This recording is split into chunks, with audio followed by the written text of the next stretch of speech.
Zulfa SPIMM, dan yang kami hormati Ustazah Evi Widya Sukmawati SE MSI selaku Kepala Sekolah PAUD Terpadu Omah Bocah Hanafi. Yang kami hormati Bu Farah Farida Tantianti SPSI MPSI selaku pemateri pada pagi hari ini. Dan tidak saya lupakan segenap sivitas akademik para ustazah dan ayah bunda PAUD Terpadu Omah Bocah Hanafi dan sahabat bincang tumbuh kembang pada yang kami cintai. Nah, pertama-tama marilah kita panjatkan puji syukur kehadirat Allah Subhanahu wa taala atas segala limpahan rahmat dan hidayahnya serta inayahnya kepada kita, sehingga pada pagi hari ini kita diberi keberkahan dan kesehatan serta dapat bertemu untuk bersilaturahim di acara sharing session amati dan analisis tumbuh kembang Ananda PAUD Terpadu Omah Bocah Hanafi. Salawat dengan salam tercurahkan kepada baginda besar Nabi Muhammad SAW yang telah membawa kita ke jalan gelap menuju jalan yang lebih baik. Nah, pertama-tama sebelum acara dimulai, marilah sahabat bincang tumbuh kembang kita mengafirmasikan diri kita supaya acara ini berjalan dengan lancar, tidak halangan suatu apapun, dan nanti ilmunya dapat bermanfaat gitu. Mari afirmasi dimulai.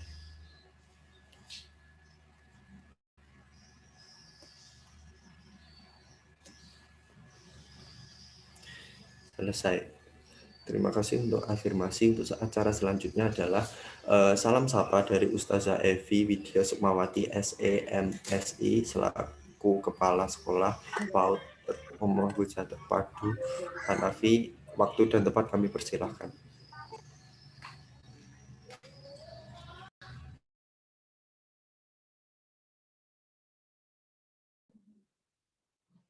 Baik, terima kasih.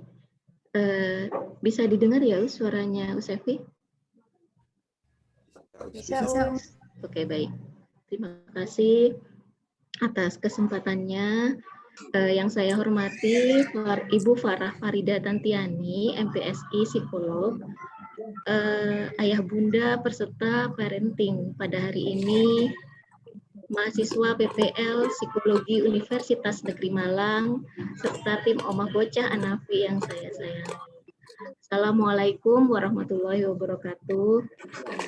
Syukur atas kehadirat Allah Subhanahu wa taala, atas berkat serta rahmatnya dan izinnya kita dapat berkumpul di acara parenting kolaborasi Omah Bocah Hanafi bersama mahasiswa PPL Fakultas Psikologi Universitas Negeri Malang.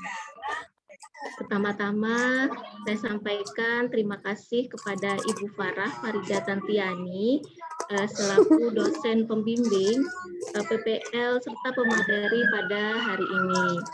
Salam kenal dari kami, Ibu Hanafi. Terima kasih dan salam kenal juga kepada ayah bunda peserta di seluruh penjuru Indonesia. Izinkan saya untuk memperkenalkan diri. Saya adalah kepala sekolah di lembaga tercinta kami, yaitu Omah Bocah Hanafi, di mana Omah Bocah Hanafi ini merupakan lembaga pendidikan Islam yang berlokasi di Perum Gria Santa Blok L301 Malang. Kami mempunyai 3 layanan, yaitu TK, KB, dan TPA. Kami persilahkan kepada ayah bunda untuk mengakses media sosial kami, baik itu di YouTube, website, IG, ataupun FB kami. Perlu diketahui juga bahwa acara pada hari ini merupakan bagian dari acara roadshow kami menuju Milad Omah Bocah yang ke-9 tahun. Semoga kedepannya kami memberikan pelayanan yang terbaik serta diberikan kemampuan dan kesempatan untuk sharing bersama tentang tumbuh kembang Ananda di seluruh Indonesia. Demikian dari saya. Terima kasih atas atensi dari seluruh ayah bunda pada hari ini. Selamat sharing bersama nanti bersama pemateri, juga diskusi bersama. Terima kasih sekali lagi, mohon maaf atas kekurangan kami. Wassalamualaikum warahmatullahi wabarakatuh. Waalaikumsalam warahmatullahi wabarakatuh. Terima kasih kepada Ustazah Evi Widya Sukma SEMSI. Terima kasih atas sambutannya yang sangat ramah pada pagi hari ini. Nah, untuk acara selanjutnya itu saya serahkan kepada rekan saya, Kak Tia, selaku moderator pada pagi hari ini. Untuk waktu dan tempat,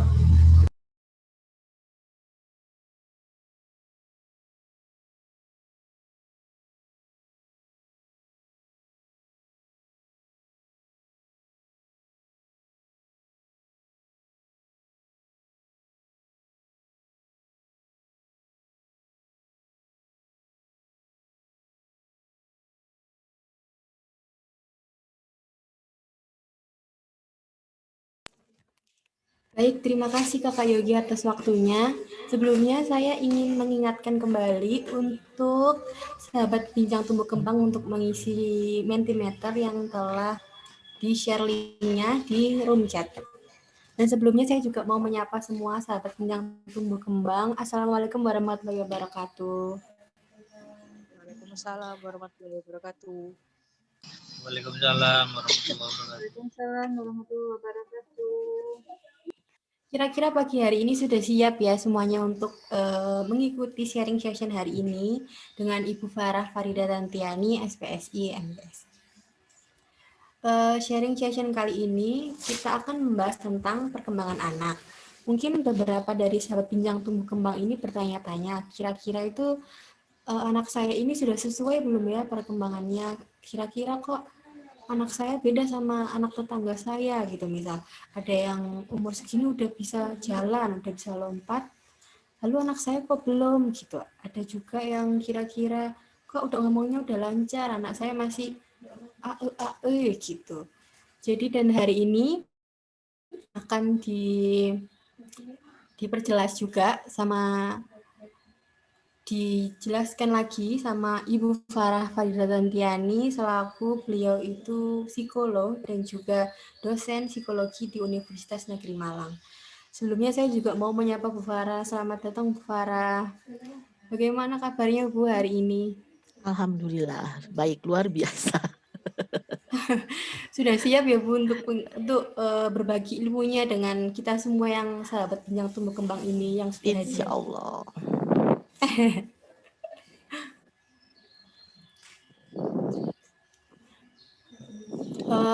Saya juga mau mengingatkan jika ada pertanyaan nanti bisa ditulis di room chat atau juga nanti juga bisa bertanya secara langsung ke Ibu Farah. Nanti tinggal pencet tombol raise hand setelah materi dan nanti akan saya persilahkan. Dan untuk mengingatkan kembali yang belum mengisi Mentimeter bisa diisi ya, linknya sudah ada di room chat. Dan selanjutnya Bu Farah, tempat waktu dan tempat saya persilahkan. Monggo Bu Farah. Oke. Terima kasih banyak. Kamu dipanggilnya siapa Mbak? Indah? Saya Tia. Mbak Tia. Terima kasih banyak Mbak. Selamat pagi semua. Assalamualaikum warahmatullahi wabarakatuh. Terima kasih atas kesempatan ini. Selamat pagi Bu Evi selaku kepala sekolah. Terus ada Ibu Mufidah sebagai kepala yayasan dan rekan-rekan guru semua, ustazah ya kalau di sana panggilannya, sama ayah bunda, sama beberapa mahasiswa PKL ya. Kalau nggak salah teman-teman mahasiswa. Assalamualaikum. Hari ini saya mendapat kesempatan untuk berbagi tentang perkembangan anak gitu ya. Mungkin ayah bunda dan para ustazah dan teman-teman mahasiswa udah kurang lebih banyak tahu soal perkembangan anak gitu ya. Saya mau menggalinya mungkin dari sisi sensori integrasi, yang bagian yang mungkin seringkali luput dari perhatian ayah bunda, gitu. Oke, karena ini bentuknya sharing, maka saya mungkin nggak akan banyak ngobrol soal teorinya, tapi nanti kita akan lebih banyak berdiskusi, gitu. Ya, terima kasih sudah ada PowerPoint-nya, silakan lanjut. Lanjut, next.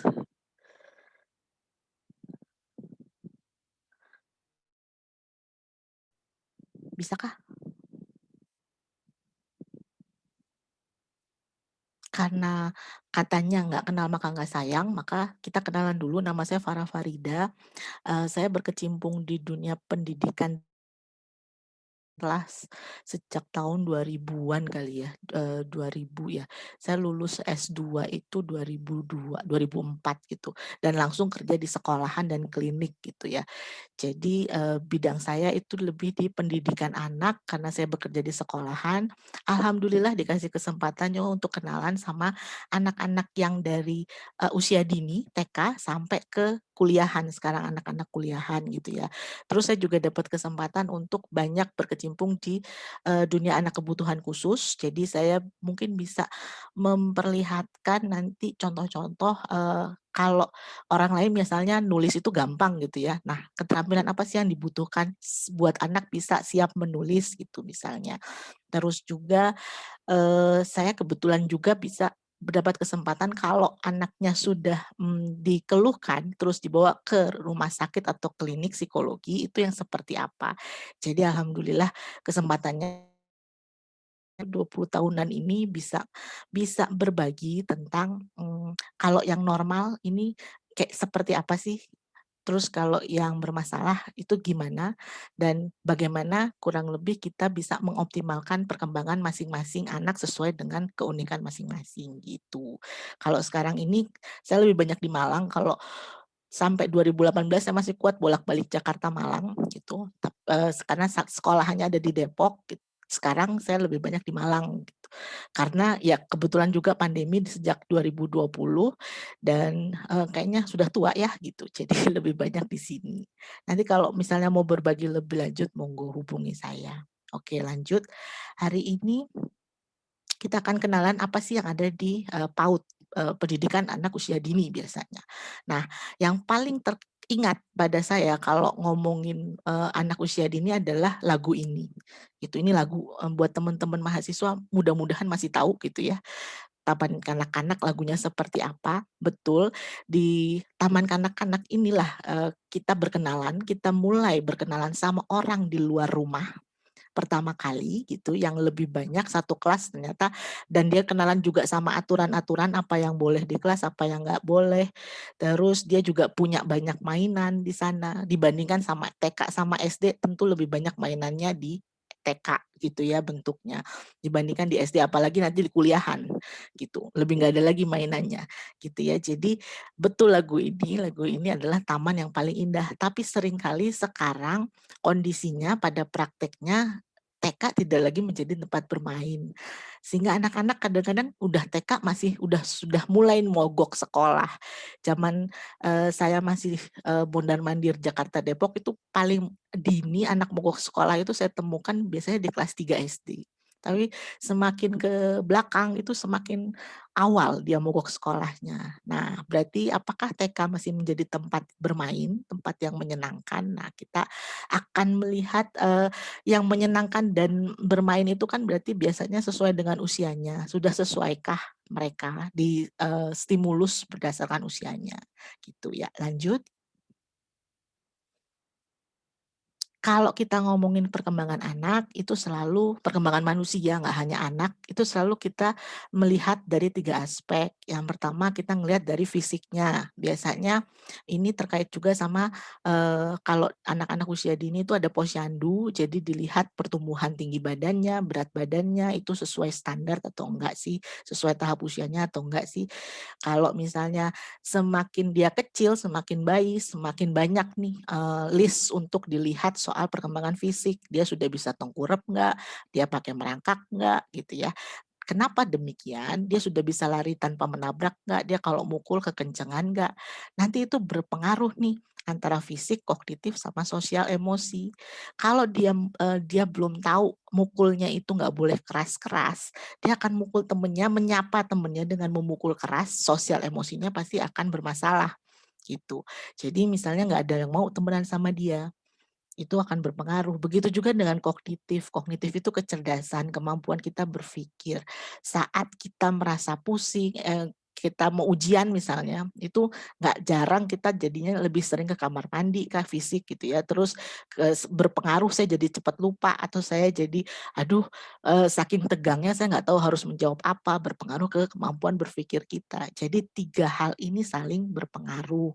Maka kalau mau melihat perkembangan optimal atau tidak, nggak bisa kita hanya lihat anaknya udah bisa baca kok gitu. Tapi kita nggak ngelihat dia temenan gimana, dia susah nggak sih berteman? Oh dia suka marah-marah nih. Nggak cukup hanya dilihat dari pinternya. Jadi kita harus melihat ketiga aspek ini.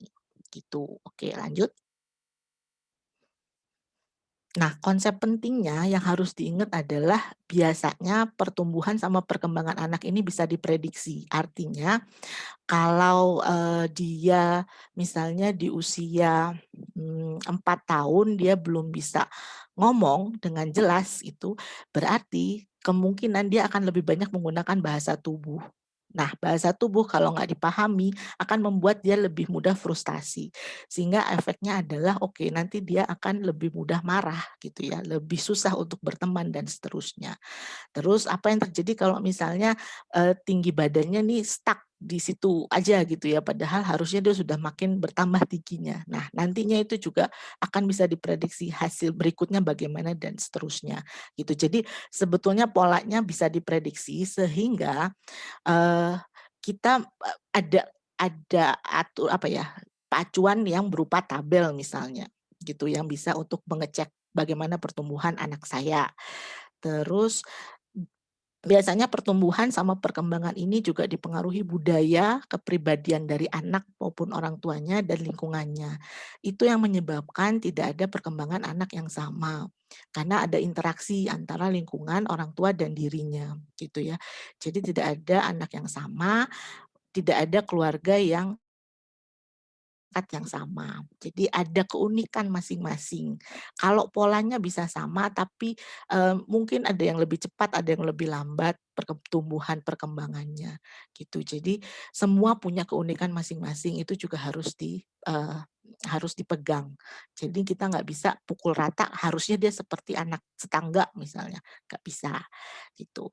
Terus satu lagi pertumbuhan sama perkembangan itu nggak hanya melihat penambahan, tapi juga kita meliputi penambahan dan pengurangan.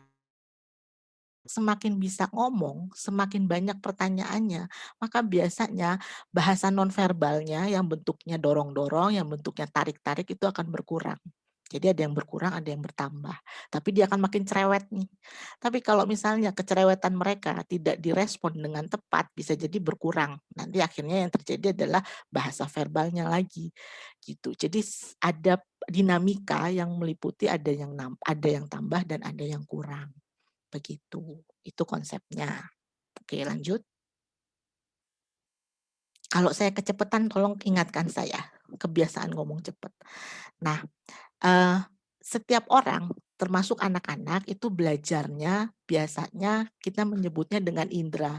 Yang paling sering dibahas adalah yang far senses, jadi indera jauh, indera yang langsung dari mata, mata untuk melihat, kuping untuk mendengar, apa, kulit untuk sentuhan dan seterusnya, itu belajar dari situ. Nah, yang jarang dibahas adalah yang mau kita bicarakan, yaitu near senses. Jadi, indera yang hidden yang seringkali disebut tersembunyi karena seringkali tidak disadari, tidak dikontrol dan tidak dapat diobservasi langsung. Apa aja sih? Yuk kita lihat satu-satu. Lanjut. Nah, kalau near senses ini ada 3 yang biasanya yang paling umum gitu. Yang pertama adalah taktil. Taktil itu sentuhan, itu sumber utamanya dari kulit.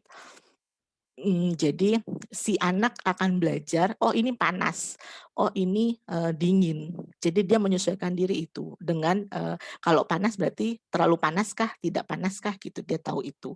Taktil ini kalau di TK seringkali ketemunya sama si anak takut nggak sih sentuhan sama lem, begitu. Jadi lem itu nantinya akan membantu dia untuk siap belajar, secara nggak langsung menulis gitu ya, menulis jadi tekanan nanti pensilnya gimana supaya nggak terlalu keras sehingga nanti kertasnya nggak robek dan seterusnya. Itu mulai dari lem mainan itu gitu. Jadi kalau ada anak-anak yang jijik sama lem, lebih baik bukan disingkirkan lemnya terus digantikan sama yang lem stick, tapi misalnya kita ganti, misalnya dia suka warna pink, kita coba kasih pewarna yang aman warna pink, terus nanti dia tetap bisa nggak ya dia ngambil lemnya gitu. Lemnya gimana sih supaya nggak kebanyakan dan seterusnya. Itu taktil. Terus ada taktil ini juga berhubungan sama vestibular sama proprioseptif gitu ya. Jadi kalau vestibular gerak gravitasi, keseimbangan gitu itu adanya di inner ear, bagian telinga dalam. Jadi si anak ini akan diinformasikan, oh posisi kamu lagi duduk nih. Duduk berarti porsi paling besar bukan di kaki, tapi di bokongmu sehingga kamu bisa duduk tenang. Tapi kalau misalnya di kaki, dia pasti akan goyang-goyang terus nggak bisa duduk diam. Akhirnya dia jalan-jalan gitu. Jadi itu vestibular. Terus gerakan. Terus dia akan memberi informasi, oh saya ini udah deket sama tembok, berarti saya harus berhenti larinya atau jalannya. Itu di vestibular gitu. Terus itu nanti kalau di sekolahan akan berefek pada dia tahu harus menggunakan tangan kanan gimana, tangan kiri gimana saat saya menulis sehingga kertasnya nggak jatuh, sehingga nggak robek, sehingga saya yang juga duduknya nggak jatuh gitu. Jadi itu memberi informasi hal tersebut. Sama proprioseptif, ini tentang otot, ligamen, sendi. Jadi misalnya saat saya menulis yang bergerak itu bukan semua tubuh saya, tapi hanya pergelangan tangan. Saat saya megang itu nggak semuanya, nggak raup, tapi hanya 2 atau 3 jari. Nah itu menjadi dasar untuk siap belajar tulis baca gitu. Kurang lebih itu secara singkat. Ya lanjut. Kenapa ini penting? Karena kalau di sekolahan ini kalau saya mengumpamakannya kayak bikin anak tangga. Jadi pada saat kita bayi yang sumber utamanya adalah primary sensory system. Jadi sensori utamanya. Jadi si anak kan belum bisa terlalu banyak gerak nih di 2 bulanan, tapi dia sudah tahu sentuhan, jadi refleks-refleksnya jalan gitu. Terus balance and movement, makanya ada kalau posisi anak kalau seakan mau dijatuhkan dia ada posisi yang berusaha melindungi dirinya gitu ya, vestibular balance-nya. Terus ada proprioseptif, sama dia makin menajamkan penglihatan dan pendengarannya. Kalau itunya sudah beres, maka dia akan ajak bikin anak tangga berikutnya, yaitu perseptual motorik. Perseptual, persepsi, biasanya dari visual sama motorik. Visual sama auditory sama motorik gerakan. Ini fondasinya yang dibikin di usia 1 tahun. Jadi dia kalau 1 tahun kan kurang lebih dia sudah mulai bisa berdiri, berjalan gitu ya.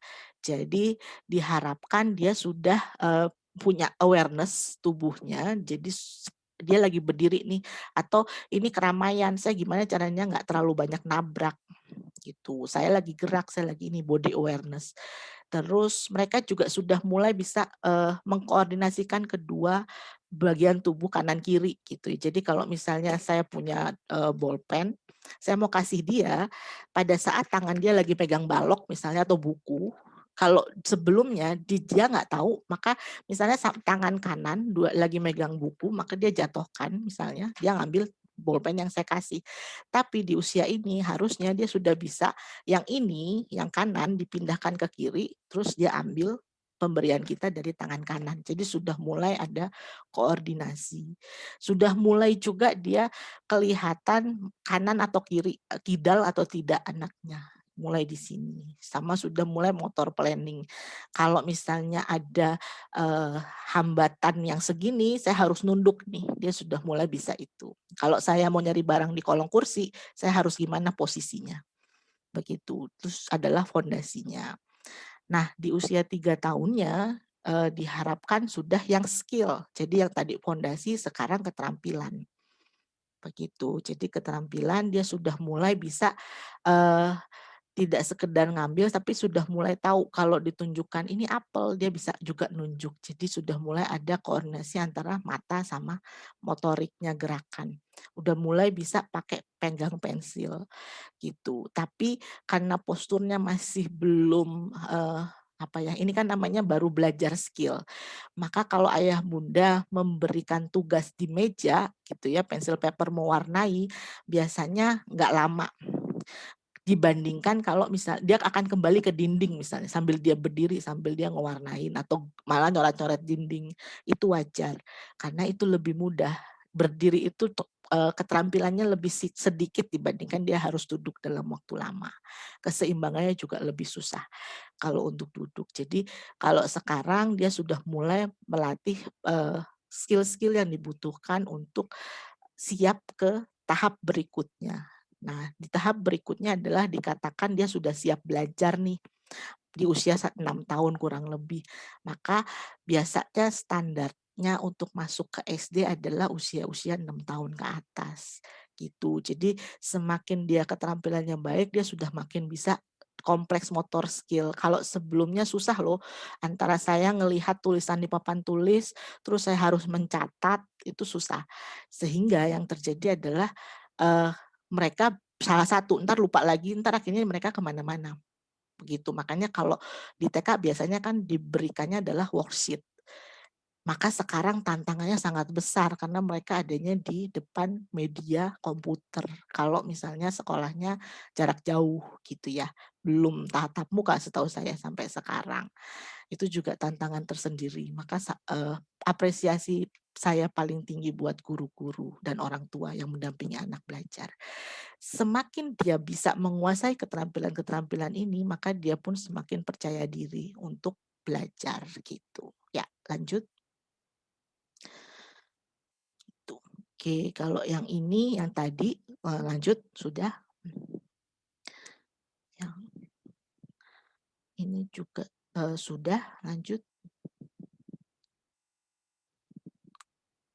Nah, kalau buat di bayi biasanya kita pakainya usianya per bulan peningkatannya, kemampuannya.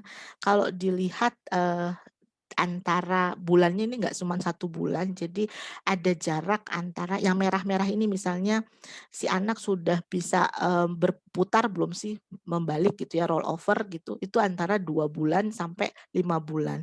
Artinya itu kewajarannya ada yang late bloomer, ada yang lebih lambat, misalnya di 5 bulanan, 4 bulanan itu masih wajar gitu. Bahkan kalau misalnya dia baru bisa roll over di kurang lebih 6 bulanan, itu masih bisa toleransi. Tapi kalau dia terlambatnya lebih dari 2 bulan, itu baru menjadi sesuatu yang harus kita waspadai gitu. Gitu. Jadi ada batasan, ada jarak antara si anak mulai bisa satu demi satu nih keterampilannya dan diharapkan dia latihannya semuanya dilalui, tidak ada yang terlewatkan. Lanjut.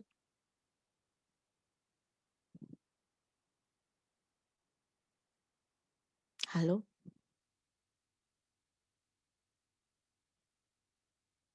Oke, yang di level 3 yang di usia skill ini, jadi dia semakin bisa berinteraksi dengan dunia eksternal, dia semakin tahu ini orang-orang yang familiar dengan saya atau yang tidak. Jadi sensori persepsi diskriminasi dia bisa membedakan, pertama membedakan orang gitu ya, sehingga dia jadi lebih susah untuk diculik gitu ya. Jadi dia lebih tahu mana sih orang-orang yang nyaman sama tidak. Nah, mereka juga sudah mulai bisa membedakan misalnya warna. Walaupun mereka belum tahu warna, tapi mereka misalnya mengelompokkan atau bentuk, tapi nggak bisa warna dan bentuk dulu. Jadi ini segitiga, bujur sangkar sama apa sih kotak ya, segitiga, kotak, lingkaran. Dia akan bisa memilih mana yang segitiga saja, mana yang kotak aja, mana yang lingkaran. Atau warna, kuning aja, merah aja itu mereka bisa. Jadi itu semakin mampu dia semakin bisa mengkelompokkan, semakin bisa diajak ngomong gitu ya, kosakatanya makin bertambah. Biasanya mereka walaupun belakangnya masih belum jelas atau masih kurang lebih 2 kata, 1 kalimat 2, 3 kata gitu ya, "Ibu mau makan," misalnya. gitu ya, atau mama mau minum mimi gitu. Itu menunjukkan bahwa dia sesuai dengan perkembangan tahap usianya gitu. Terus dia juga semakin tidak mudah nabrak gitu, karena dia semakin baik penglihatannya. Hanya saja kalau anak-anak usia di bawah 5 tahun, mereka lebih baik dalam penglihatan jarak jauh, bukan penglihatan jarak dekat. Jadi misalnya dia mau menuju ke ayunan, jadi dia nggak akan ngeliatin nih jalanan di depannya, di hadapan matanya itu apa aja. Itu yang menyebabkan mereka mudah tersandung. Itu. Karena tujuannya saya maunya naik ayunan, dia nggak mikirin ini. Jadi berpikirnya belum bisa, komprehensif gitu ya, gitu. Jadi dia semakin baik di satu sisi, tapi yang jarak-jarak pendek itu dia masih masih, belajar, sehingga itu menyebabkan mereka masih sering tersandung, begitu. Nah, itu yang kalau misalnya ayah bunda ngajak anak jalan, itu dia nggak ngelihat nih bawahnya, dia makin makin, kan kita pegangin ya, semakin dia percaya diri bahwa akan selalu dibantu, gitu. Jadi kalau mau ngajak jalan, pastikan misalnya si Ananda ini berada di lingkungan yang kalau nggak selalu dipegang, tapi pada saat dia punya latihan untuk ada di, yang tekstur tanahnya itu macam-macam, nggak hanya dari yang aspal, tapi juga pasir, sehingga dia lebih peka terhadap, beda tekstur, sehingga dia mungkin bisa lebih hati-hati, gitu, lebih, belajar untuk berhati-hati. Nah, terus di usia ini juga anak-anak sudah mulai bisa memegang krayon. Kalau di TK dulu latihannya kalau misalnya ayah bunda ada anak yang susah menulis, jangan dipaksa nulis, tapi dilihat dia gunting bermasalah nggak. Kalau menggunting bermasalah, berarti dilihat yang menggunting apanya nih. Kalau misalnya belum bisa gunting, yang terjadi ya berarti pertama robek-robek kertas aja dulu, mulai dari yang kecil-kecil gitu. Pertamanya yang panjang dulu, terus makin lama yang kecil, sehingga nanti gerakannya ada di sini. Barulah dia akan lebih mudah menulis. Itu. Jadi kayak bikin tangga lagi, kita ngelihat bagian mana si anak tangga yang rapuh.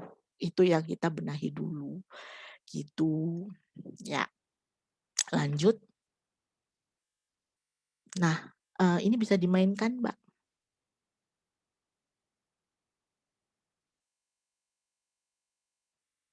Ada suaranya nggak? Nggak usah juga nggak apa-apa sih kalau nggak ada.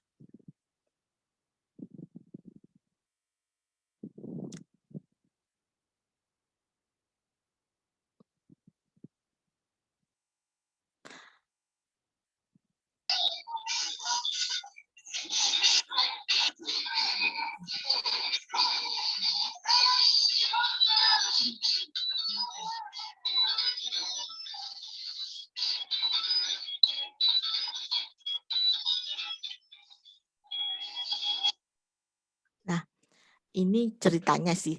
Jadi Adam ini sudah, cukup besar, cuman dia, anak kebutuhan khusus, sehingga dia masih dilatih yang, gerakan. Nah, itu adalah perceptual sensory, skill yang dilatihkan gitu ya. Jadi kalau saya sentuh tangan kiri ke tangan kanan ke kaki kiri, tangan kiri ke kaki kanan, dia masih, satu arah tangan kanan di kaki kanan gitu. Nah, itu dilatih supaya nanti dia siap, menyiapkan anak tangga yang ketiga ini, keterampilan-keterampilan perseptual motorik. Kalau di sekolah-sekolah biasanya kalau saya seleksi untuk melihat anaknya sudah siap belum sih masuk TK gitu ya, itu salah satunya ya meniru gerakan saya. Kalau misalnya ada cermin mungkin, jadi pertamanya nggak pakai cermin, saya lihat dia bisa nggak sih mengetahui bahwa saya menjadi cerminnya. Kalau nggak bisa dia kesulitan, saya lihat kan cermin. Jadi kita sama-sama menghadap cermin terus dilihat. Terus bisa nggak sih dia ngangkat satu kaki selama 2 detik, 2 menit gitu. Tanpa keseimbangannya jatuh-jatuh dan seterusnya gitu. Jadi itu yang kita latihkan untuk melihat apakah dia sudah, kurang lebih memiliki kemampuan praskolastiknya ya, kebutuhan untuk dia bisa bersekolah di TK. Udah siap atau belum sih salah satunya itu. Lanjut. Nah, kalau di sekolahan yang menjadi panduan kita juga adalah bagaimana keterampilan motorik kasar. Jadi kalau motorik kasar yang menggunakan semua otot-otot besar. Semakin kecil seseorang, dia semakin banyak kebutuhannya untuk mengokohkan keterampilan motorik kasarnya. Nah, motorik kasar terus ada juga motorik halus.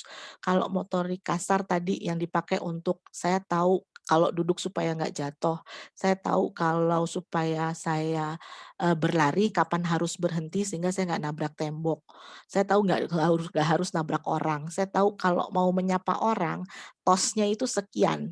Jadi nggak terlalu kekerasan gitu ya, atau saya mau memasukkan bola ke keranjang gitu. Gimana caranya supaya saya tepat memasukkannya itu adalah di motorik kasar.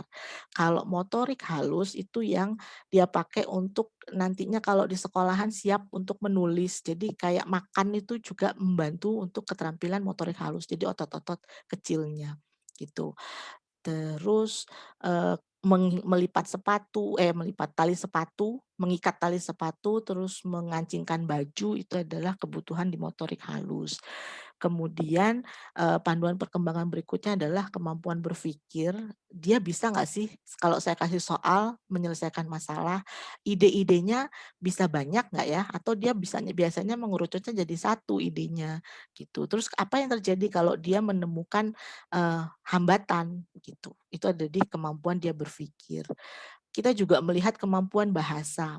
Apakah bahasa ini biasanya ada 2, bahasa ekspresif dan reseptif. Kemampuan kita yang duluan adalah kemampuan bahasa reseptif, jadi bahasa mendengar. Makanya kalau kita dibesarkan dalam keluarga Jawa, yang duluan bisa adalah bahasa Jawa, bukan bahasa Inggris dan sebaliknya gitu ya. Jadi kemampuan dia untuk mendengarkan, menyerap, memahami orang lain ngomong apa. Habis itu berkembang kemampuan ekspresif, bisa nggak dia ngomong, dia mengutarakan ide-ide pikirannya, lancar atau tidak, gitu. Nah, seringkali, keterlambatan bicara menjadi pintu masuk untuk banyak hambatan perkembangan. Jadi kayak misalnya, eee keterbelakangan mental itu salah satu cirinya adalah pertamanya keterlambatan bicara. Spektrum autisme itu keterlambatan bicara atau dia memang hanya keterlambatan bicara, hambatan bicara ekspresif, itu juga termasuk. Itu jadi kalau anak sampai usia kurang lebih, biasanya sampai 18 bulan itu masih masih dianggap, wajar gitu ya.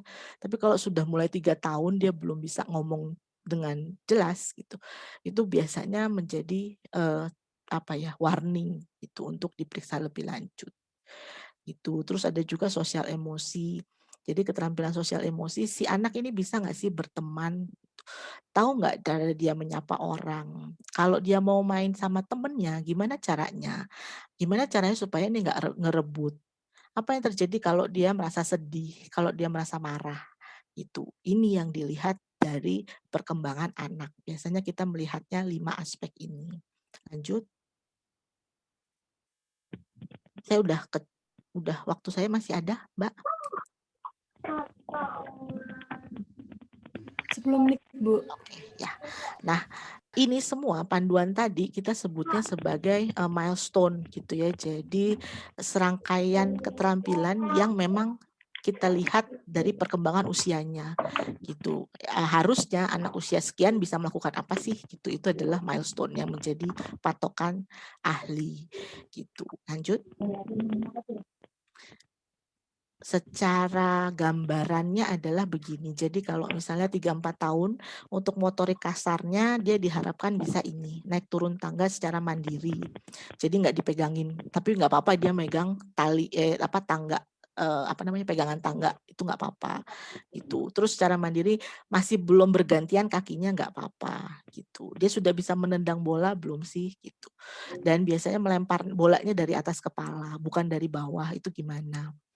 Begitu. Jadi kalau misalnya mau dites sudah siap masuk ke playgroup atau belum, salah satu yang kita pakai informalnya adalah mainan seperti ini. Jadi kita main sambil kita mengamati gitu. Terus untuk motorik halus dia sudah bisa meniru belum sih segi 4 gitu. Kalau meniru segi 4 itu nantinya ke arah tulisan. Maka paling awal biasanya anak-anak bisanya adalah garis yang turun ke bawah vertikal ya, horizontal. Vertikal ya, vertikal. Dari vertikal terus horizontal, terus lingkaran. Walaupun belum ketemu ujungnya misalnya, terus makin lama ketemu. Yang paling susah adalah garis miring. Maka biasanya huruf itu diajarkannya adalah cara menulis huruf kecil dulu, belum huruf besar gitu. Karena huruf besar lebih banyak garis miringnya gitu. Terus dia sudah bisa menggambar orang nggak sih? Gambar orang semakin kecil anak biasanya gambar kepalanya yang besar, badannya itu kecil. Tapi semakin dia berkembang usianya dia akan makin proporsional dalam menggambar orang. Nah, yang kita lihat bukan bagus jeleknya, tapi bagaimana dia menggambar orang.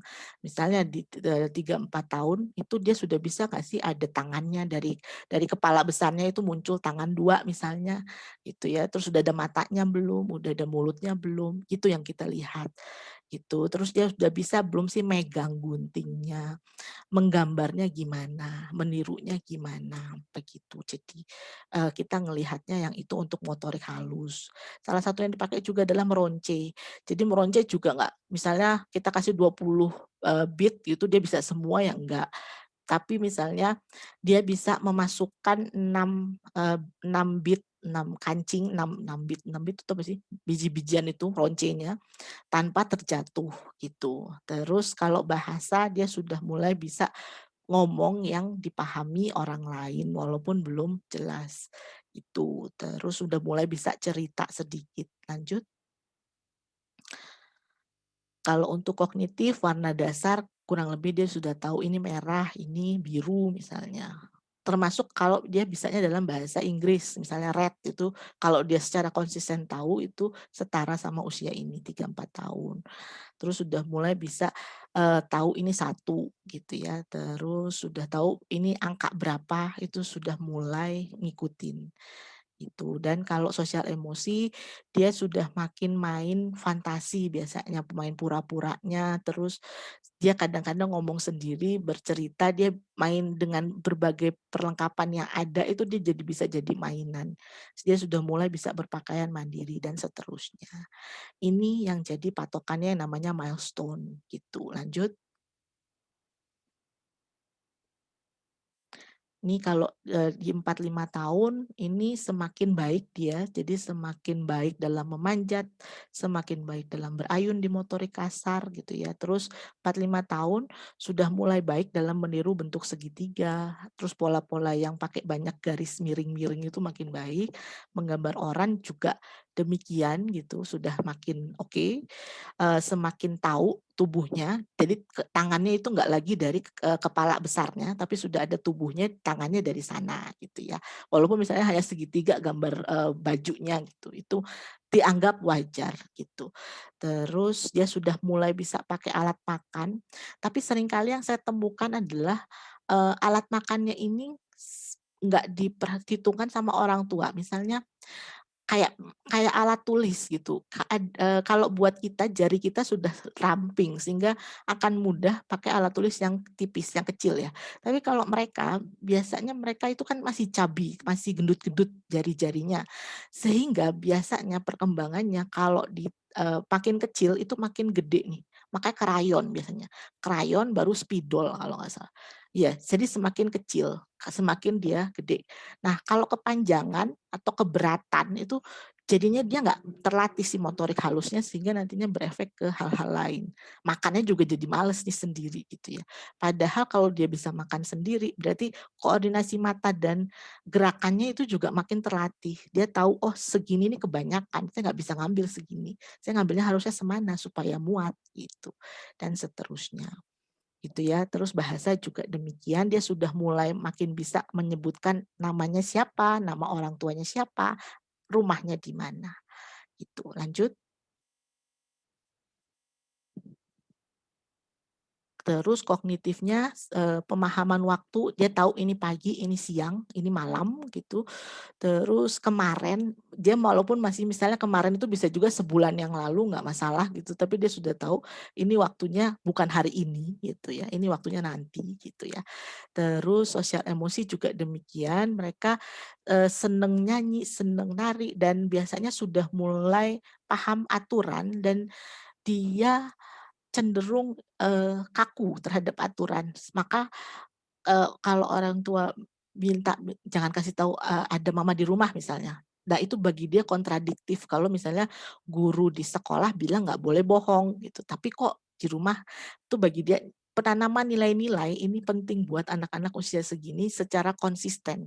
Maka semakin tidak konsisten orang yang ada di rumah, orang-orang dewasa yang mengasuh dia di rumah, dia akan semakin bingung dan bisa jadi kalau dia anaknya pinter, dia akan makin manipulatif gitu. Jadi dia mencari, oh kalau ibu nggak bakal dikasih, saya akan ke ayah aja, karena ayah selalu ngasih misalnya, gitu. Ya, terus dia mulai sadar seksualitas, beda nih antara saya sama teman saya gitu. Kalau teman saya misalnya dia hanya membedakannya gini, kalau cowok pipisnya berdiri, kalau, cewek pipisnya duduk misalnya, jongkok gitu. Hanya sekedar itu menandakan bahwa dia sudah tahu bedanya dan biasanya, sudah mulai mengeksplorasi gitu, mengeksplorasi bagian tubuhnya, itu. Jadi dia sudah makin makin pandai dalam hal-hal tersebut sehingga orang tua dan di usia ini mereka banyak bertanya, sehingga orang tua juga harus siap menjadi partnernya dalam mencari tahu, apa ya, keingintahuannya kan banyak nih, jadi partnernya untuk teman belajar. Itu teman belajar, teman bermain. Kalau misalnya kita nggak tahu jawabannya, akui dan ajak dia untuk kita cari tahu sama-sama, begitu. Ya, lanjut. Oke, jadi saya akhiri, pemancing diskusi kita dengan target bahwa target di masa prasekolah itu adalah kita lagi bangun anak tangga nih. Anak tangga supaya pada saat dia siap di lantai 2 yaitu sekolah dasar, dia nggak akan kejatuhan. Si anak tangganya ini memang sudah ajak, sudah siap dia untuk masuk ke sekolah dasar pendidikan formal gitu ya. Terima kasih atas perhatiannya. Mari kita diskusi lanjut, Pak. Baik, terima kasih Bu Farah atas materinya. Ini pertanyaannya, sharing sessionnya dimulai dan pertanyaannya sudah masuk di chatroom ini. Satu pertanyaan yaitu dari Ibu Fitria Novitasari. Mohon izin bertanya Bu Farah, ini anak saya usianya 15 bulan, ngomongnya mama gitu, seperti stimulus apa yang bisa kami lakukan. Di sisi lain, anak saya ini sering tidak menelan makanannya, jadi tidak segera dikunyah dan ditelan. Mohon masukannya. Oke, makasih Ibu Fitria. Saya langsung ya, Mbak? Ya, Oke. ya, ya Bu. Ya, jadi Mama, panggilnya apa sih Bunda ya? Bunda Fitria, kalau misalnya anak ngomong seperti itu, apakah ada kelanjutan misalnya dia gitu, dia sambil nyanyi kah? Ada iramanya kah? Kalau misalnya ada iramanya, apa dinyanyikan gitu, ada liriknya yang dinyanyikan gitu. Jadi dia dikasih pengalaman untuk ada kata-katanya loh gitu. Terus dicek lagi apakah di rumah rata-rata orang ngomong dengan mulut yang jelas terbuka gitu ya. Jadi si anak saat ngomong sama kita dia ngelihat muka kita juga gitu. Jadi dia tahu oh ngomongnya yang benar seperti apa gitu ya. Terus apalagi tadi dicobakan itu. Tapi kalau masih setiap dia berusaha ngomong itu kita bantu, kita ini kan, kita apa namanya? Kita apresiasi gitu. Terus banyak kasih stimulus yang kayak lagu dan seterusnya. Tapi kalau di usia segitu itu juga harus dicek apakah di rumah memang orang-orangnya pendiam misalnya gitu. Atau ada temen nggak? Temen mainnya dia. Itu juga dicek. Jadi supaya dia merasa ada temennya untuk berbagi. Kalau enggak Mama juga bisa coba dengan bercerita, dengan buku cerita, tapi misalnya dia yang disuruh membunyikan, ada tokoh anjing misalnya disuruh membunyikan, Mama tirukan, Bunda tirukan, kuk kuk kuk gitu, terus nanti dia niruin juga dan seterusnya gitu. Jadi dirangsang gitu untuk dia juga ngomong, stimulusnya diberikan begitu. Itu yang pertama. Yang kedua apa ya tadi? Yang kedua, yang di sisi lain anak sehat ini sering tidak menelan makanannya. Makanannya apakah variasi? Untuk Bunda Fitriana Vitasari mungkin bisa ya open mic. Mungkin bertanya langsung ya, langsung sama Ibu Farah. Terima Silakan, kasih. monggo. Terima kasih Ibu Farah. Jadi anak saya itu maksudnya ngomongnya itu karena makanya ini saya tanyakan karena tidak sejelas kakaknya gitu Bu. Jadi ngomongnya itu masih kayak gitu. Terus habis itu apa ya? Dia itu ya mama gitu sih. Mungkin kalau menurut saya itu karena apa ya? Di dalam mulutnya itu sering masih ada makanan gitu loh Bu. Jadi tidak segera ditelan gitu makanannya setelah dikunyah gitu. Jadi apa ya, sering ditaruh di dalam mulut, akhirnya kan kayak keluar ludahnya kayak gitu kan Bu, ngiler kayak gitu-gitu. Jadi menurut saya apa karena itu gitu kan, sehingga kayak jarang membuka mulutnya kayak gitu loh Bu, gitu. Agak rusak giginya. Kalau untuk makanannya, giginya ada 6 dan baik-baik saja sih Bu menurut saya. Kalau ngemut-ngemut kan biasanya kan ada sisa ya di dalam ya kan, ngemut-ngemut gitu. Iya, jadi kayak ada nyimpen gitu loh Bu. Ya memang kan huruf kayak nyimpan makanan. Mama mungkin bisa kayak gitu. Bisa jadi ada pengaruhnya. Kenapa? Karena kalau ngobrol itu kan huruf konsonan itu kan kita ngang gitu kan. Gitu. Sementara kalau dia nggak terbiasa ngunyah, itu kan dia lama di sininya, ininya nggak terlatih rahangnya, sehingga beberapa konsonan mungkin susah untuk dia sebut. Sehingga akhirnya yang keluar adalah kebanyakan vokal gitu. Ya itu dilatih untuk ngunyahnya. Misalnya apa? Kerupuk. Misalnya nasi sama sayur gitu ya Bu, maksudnya saya lihat itu teksturnya sudah halus gitu, maksudnya justru itu tinggal nelan aja. Jangan, justru latihannya adalah untuk itunya. Jadi banyak latihan ininya, jadi makanya sesuatu yang bisa dia itu terus apa gitu. Yang misalnya kalau kerupuk ya misalnya ya, bayangnya kerupuk.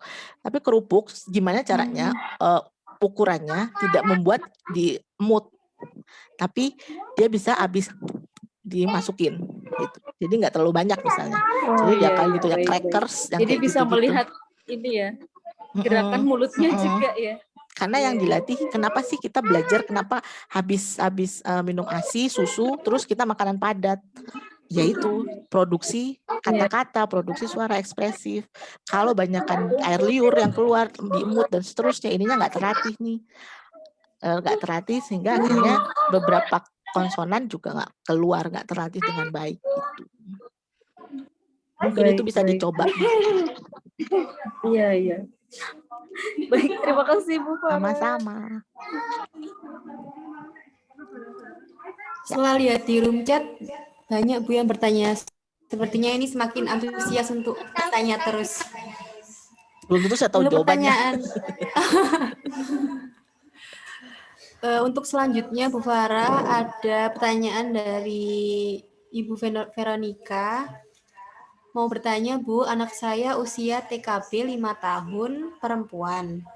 Dia berbicara untuk R masih sulit walaupun sudah sering saya latih. Bagaimana ya Bu cara atasinya? Untuk kalistung dia bisa sudah, tapi kenapa ya menurutnya selalu dengan 4 jarinya? Saya suka merasa aneh di situ Bu, sudah ditegur 3 jari bisa tapi balik lagi dan lebih nyaman 4 jari. Jadi nulisnya 4 jari. Terima kasih Ibu Vero. Bunda Vero. Ada lagi? Itu dulu? Sudah Bu, okay. Ya itu dulu saja. Ibu Vero, kalau misalnya saya jawab yang terakhir dulu yang menulis. sudah pernah dicobakan dengan alat tulis yang berbeda bentuk, berbeda ukuran gitu, misalnya? Itu kalau misalnya dia melihat yang seperti apa. Nah, kalau saya sendiri menganggap ujung-ujungnya kita ini ada perubahan sistem ya. Jadi tidak lagi kita banyak pakai nulis, tapi lebih banyak kita pakai ngetik gitu. Nanti ke ujung-ujungnya di kuliahan juga itu yang lebih banyak dipakai sampai saat ini kalau saya melihat trennya adalah ke sana. Jadi kalau nulis itu sebetulnya melatih rasa sehingga nanti misalnya dia lebih empati, dia nggak mudah marah, dia berlatih untuk sabar. Itu adalah makanya kita menulis. Tapi kecenderungannya sekarang juga di SD kita nggak diajarin lagi menulis pakai tulis halus ya, gitu. Di ujungnya adalah tetap dengan kita banyakkan mengetik. Kalau si anak nggak masalah dan dia tidak mudah capek dengan 4 jarinya, ya bagi saya sih nggak ada masalah. Nggak harus tiga jari. Yang ideal. Kebanyakan orang pakainya 3 jari, tapi bukan berarti kalau dia nyaman dengan 4 jari terus harus kita rubah. Begitu kalau menurut saya sih. Asal yaitu tulisannya bisa dibaca, gitu. Terus dia nggak ada masalah dengan mengetik. Oh, jadi nggak apa-apa ya Bu Farah ya? Kalau buat saya, di otak itu nggak ada ya? Kognitifnya nggak ya? Selama ini masih lancar toh, ditanya dia bisa jawab, calistung dia bisa gitu. Kalau yang penting kalau yang kayak gitu adalah membuat dia yang gerak tuh ini yang penting. Jadi bukan di sini, bukan di siku atau di sini. Itu yang bikin capek. Sehingga akhirnya si anak jadi malas menulis. Selama itu tidak terjadi, bagi saya sih masih wajar-wajar aja. Gitu. Oke, terima kasih Bu Farah. Terus kalau huruf R juga misalnya saya nggak terlalu ahli di sini, yang lebih ahli sebetulnya adalah terapis wicara. Cuma sama seperti yang tadi, kalau misalnya dia harus diinikan, apakah makannya berkaitan sama dia produksi huruf tadi, gitu. Terus dia merasa ada hambatan atau tidak. Nah, nantinya kalau misalnya itu dia mau mengkoreksi, jadi bisa aja ke terapi wicara hanya untuk mengkoreksi R, kalau misalnya bisa, kalau menurut terapi wicara gitu ya. Tapi kalau selama saya, kalau dia nggak masalah dengan itu, dia pede-pede aja, ya nggak masalah juga gitu. Oke. Gitu. Terima kasih Ya. Bu. Oke. Anggap aja manusia kan nggak ada yang sama, bervariasi. Begitu. Iya. Oke. Baik, Mama Veronica, kira-kira sudah terjawab ya pertanyaannya? Mudah-mudahan. Ini Bu Farah ada lagi yang bertanya, Bu Farah. Ini saya Mama Esa izin bertanya. Kebetulan anak saya 2, si kakak usia 9 tahun dan adik 3,5 tahun. Stimulus apa yang harus saya berikan kepada kakak agar tidak suka gangguin adiknya dan adik agar tidak suka merebut barang kakaknya? Padahal saya selalu kasih sama rata. Bagaimana cara mengontrol emosi anak-anak yang beda usia ini, Bu? Apakah sama, sering diingatkan dan dinasihati, atau mungkin ada cara yang lain? Mama siapa? Saya terbiasa dengan ngomongnya Mama Esa. Mama Esa. Oh iya, apa Bu? Mama Esa. Bukan ya. Bunda ya. Maaf. Bunda. Jadi kalau yang seperti itu, jarak usia yang seperti ini gimana caranya supaya mereka, Mama tahu dulu kelebihannya apa. Jadi kelebihan si kakak apa, kelebihan si adik apa. Dan padukan dalam satu kegiatan yang mau nggak mau mereka saling membantu. Jadi bukan dibelikan barang yang serupa gitu, tapi lebih ke kegiatan, memberikan kegiatan di mana mereka harus bekerja sama. Begitu. Jadi sehingga tanpa dikasih tahu si kakak jadi menyadari adiknya punya kelebihan apa, si adik juga demikian. Gitu. Dan ini jarak usianya lumayan. Gitu. Bisa jadi mungkin kegiatannya nggak harus dibareng-barengin. Kalau misalnya kakaknya bisa diajak ngomong nggak, Mah? Bun? Enggak. Nggak bisa? Enggak. Bundanya kerja, tah? Enggak, saya udah resign. Kalau misalnya kakaknya kenapa kira-kira nggak bisa diajak ngobrol? apakah mungkin dia juga lagi pra-remaja ya. Pra-remaja kan punya ini sendiri. Gitu 9 tahun kan ya? 9 Iya, iya. bulan, 9 tahun kan. 9 tahun.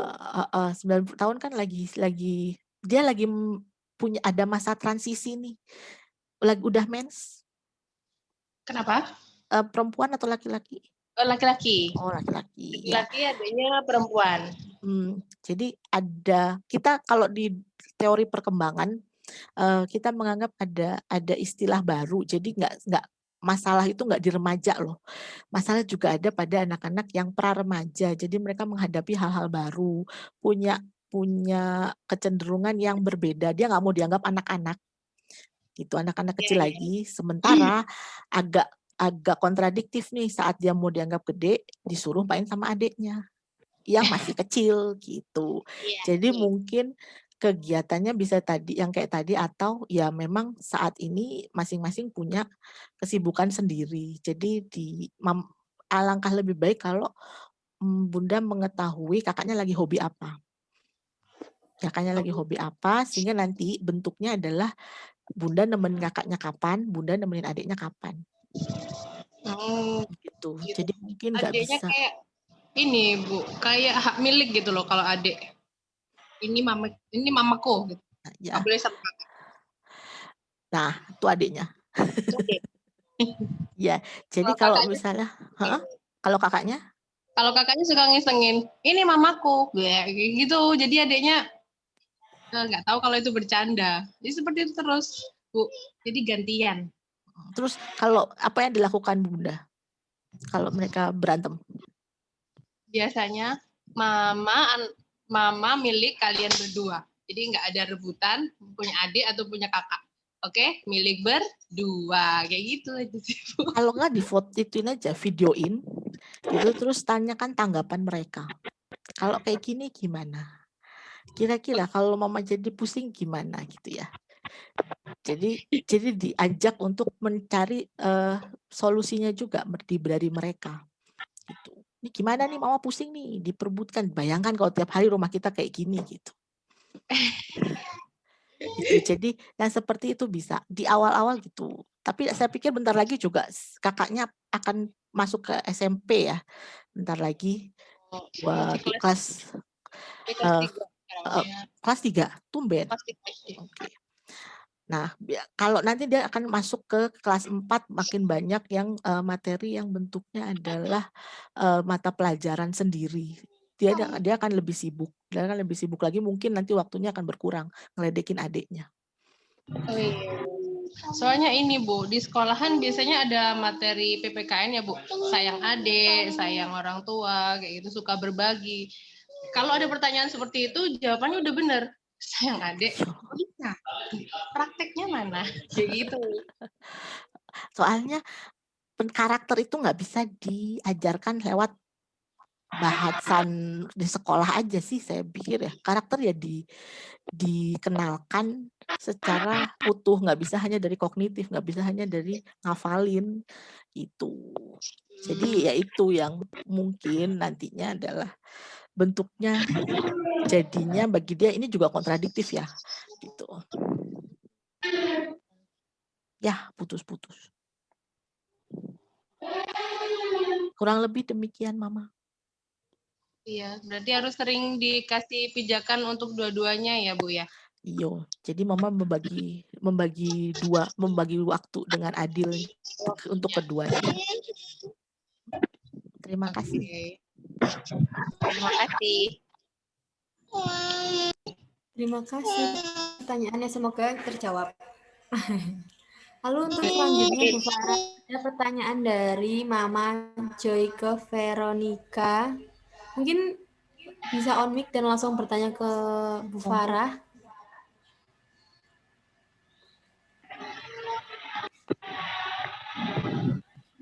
Atau saya bacakan ya Bu Farah? Boleh. Saya mau tanya Bu, karena masa pandemi ini saya jadi takut memasukkan anak saya ke SD kelas 1. Usianya tahun ini Juni 6 tahun.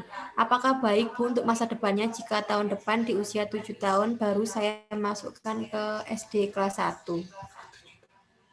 Kalau anaknya sendiri gimana? Kalau anaknya sih mau, Bu. Cuma katanya yang saya dengar sekolah bakal di offline-kan lagi gitu, Bu. Kalau saya pengalaman saya ya, Maya, alangkah lebih baik kalau dia matang masuknya gitu ya. Jadi pengalaman saya beberapa orang tua baru sadarnya setelah anaknya kelas 5. Gitu.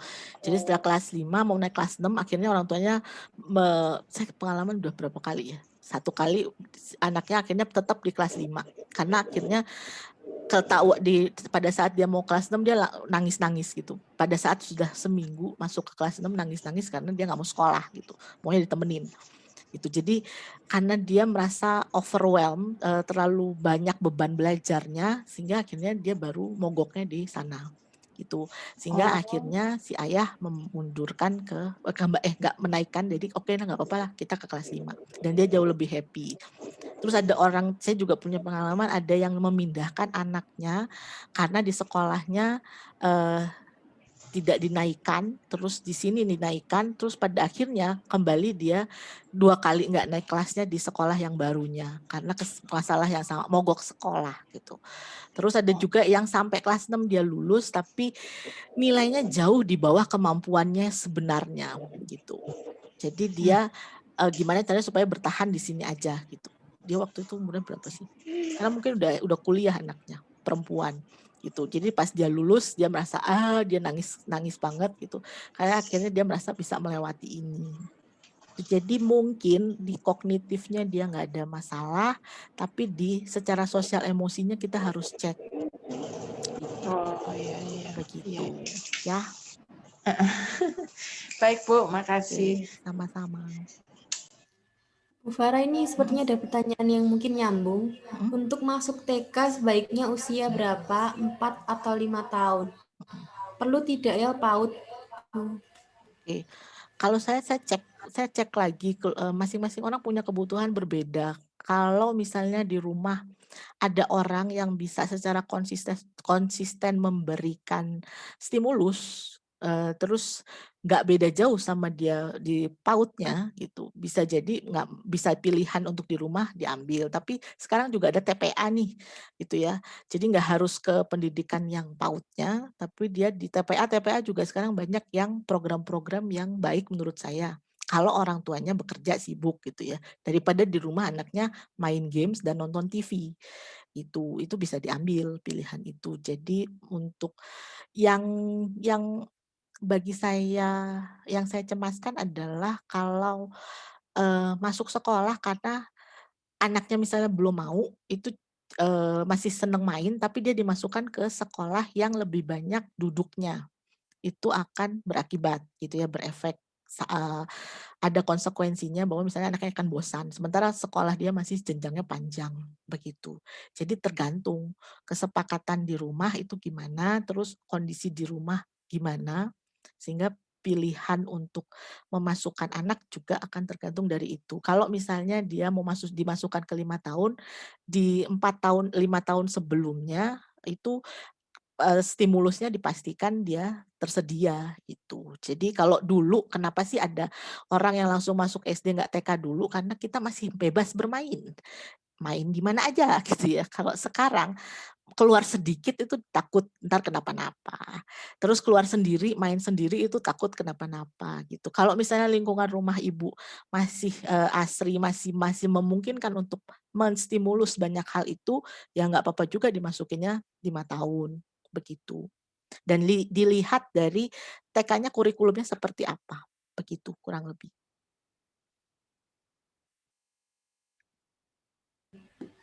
Baik Bu Farah, ini juga ada pertanyaan dari grup WA dari Bunda Tanti. Mungkin kalau Bunda Tanti bersedia bertanya langsung ke Bu Farah ya. Monggo. Dan juga bisa on cam juga, on mic, dan langsung interaksi sama Bu Farah.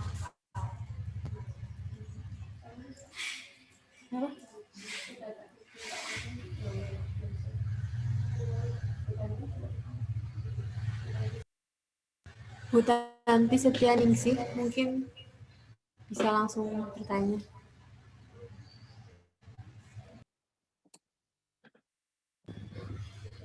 Langsung saya bacakan aja ya Bu Farah.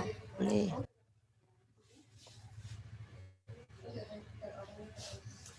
Oh ini, sudah Bu. Silakan. Assalamualaikum. Waalaikumsalam. Anak saya usia 3 tahun 7 bulan.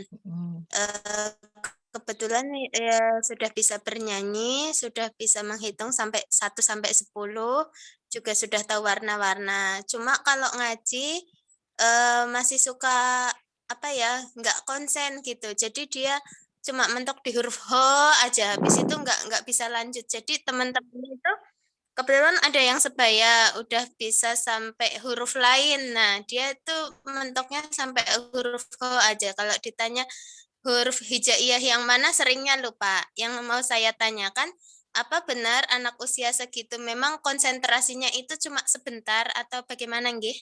Oke. Terima kasih Bunda Tanti ya. Kalau konsentrasi biasanya kita setarakan sama usianya. Kalau misalnya dia 3 tahun, 3 tahun 7 bulan, kurang lebih dia paling bisa konsen tuh 3 menitan gitu. Nah, kalau tadi kan dia bisa nyanyi ya. Sudah pernah mencoba dengan bernyanyi untuk mengingat?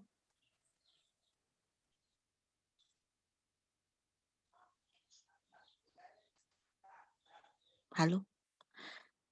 Mungkin kayak putus-putus, Bu. Ya, kalau mau pakai bernyanyi mungkin bisa untuk mengingatkan, tapi ya wajar lah. Dia setidaknya 5 huruf, 5 kalau alfabet misalnya 5 huruf gitu ya, dia kenal itu sudah cukup untuk 3 tahun gitu ya. Mungkin yang bisa dilakukan supaya ingat dia nggak lupa itu bisa ditempel, tapi tempel huruf-huruf hijaiyah untuk mengingatkan. Kan kalau di TK itu seringkali ada kursi, dituliskan kata KURSI gitu ya di kursinya gitu. Itu secara nggak langsung akan terekam ke memori saat dia mempersepsi gitu. Nah, tapi menempelkannya itu harus selevel matanya. Jadi misalnya jangan dia harus dongak gitu ya, pasti dia cepat lupa gitu. Jadi yang selevel, terus kalau misalnya dia bangun, dia sering lihat itu. Jadi di tempat yang sering dia cek.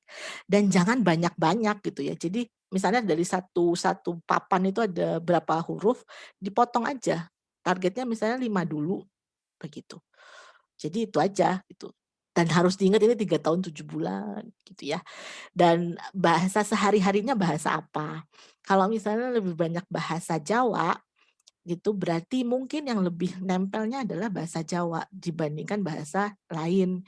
Yang lebih sering dia temui huruf-huruf yang seperti apa, itu juga akan berpengaruh.